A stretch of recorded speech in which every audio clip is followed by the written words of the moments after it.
Alam mo ba kung ano ang pinakaunang mall sa Pilipinas? Kung ang hula mo ay SM Mega Mall, Ali Mall, or Harrison Plaza.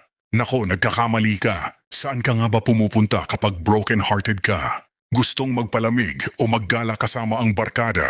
Sa mall, di ba? Bago pa man naging malling capital ng mundo ang bansa natin. Noong taong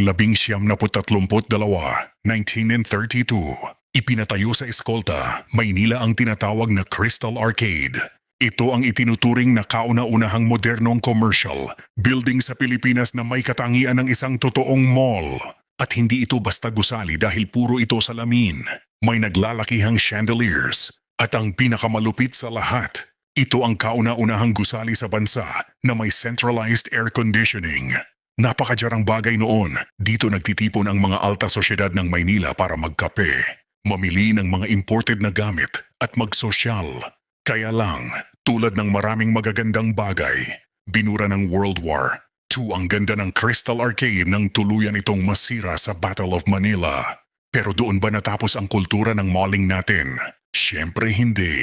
Noong dekada 60 at 70, lumipat ang sentro ng komersyo sa Cubao at Makati. At noong 1985, in 1985, tuluyan nang nagbago ang laro nang magbukas ang kauna-unahang SM Supermall, ang SM City North EDSA.